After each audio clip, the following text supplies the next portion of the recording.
Hello guys, তো বিয়ের সব পর্বই তোমাদেরকে দেখানো হয়ে গেছে। তো আজকে মামিকে আমরা অন্য বাড়ির থেকে নিয়ে আসবো। সকাল সকাল এখানে আমি স্নান করে নিয়েছি এবং মামির কাছে গিয়েছিলাম, মামিকেও স্নান টান করে দিয়ে তারপর এসেছি আমি।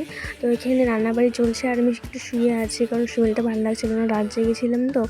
যাই হোক, তারপর আমি এখানে তোমার একটু পোজ দিয়ে দেখাচ্ছি। আমি খেতে বসে পড়েছি, বহুত খিদে পেয়ে গেছিলো, কারণ কালকে রাত্রে ঠিক মতন খাওয়া হয়নি আমাদের। তো আমরা এখানে খেতে বসে পড়েছি সবাই মিলে। তারপর আমি ডাল বেগুন ভাজা দিয়ে কোনো রকম খেয়ে তারপর দিয়ে ছাদের মধ্যে সবাই এখন বাজে বেলা 2টো থেকে 3টে, আর সবার খাওয়া দাওয়া এখানে শেষ হয়ে গেছে। আর এখন সবাই কী করছে তোমাদেরকে দেখাচ্ছে। চলো দেখো, সবাই মিলে ল্যাদ খাচ্ছে এবং সবাই যে যার উপরে উঠে ফোন দেখা শুরু। তো এখানে আমার দাদারা আসে, সবাই দাদা ভাই মিলে সবাই ফোন দেখছে। যাই হোক গাইস, তারপরে আমরা এখন রেডি হয়ে নেবো, কারণ আমরা আনতে যাবো বউকে। আর এখন সন্ধ্যা হয়ে গেছে প্রায়। তো এখন আমি যাচ্ছি মামির বাড়ি, আগে যাচ্ছি কারণ আমি কি রেডি করাতে হবে মামিকে।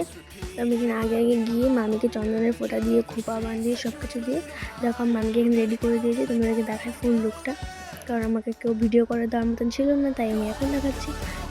আমি এখন রেডি করে দিই। এখানে মামা আর মামি দুজনেই বেরিয়ে গেছে এবং ওরা হাসাহাসি করছিল। দেন তারপরে আমরা এখানে বোম ফাটিয়েছি, অনেক বোম ফাটিয়েছি গাইস, এত মজা করেছি আমরা বোমানোর সময়। দেন তারপরে আমরা এখানে নাচানাচি করতে করতে মামাকে বাড়িতে নিয়ে চলে আসলাম।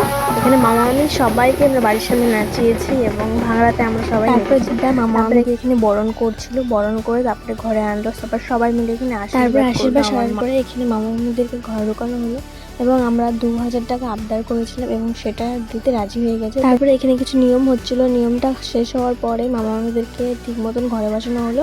যাই হোক গাইস, আজকের মতো এতটুকু। বৌভাতের ভিডিও দেখার জন্য তোমার চ্যানেলটাকে সাবস্ক্রাইব করো। বৌভাতের ভিডিও আসছে, বাই বাই।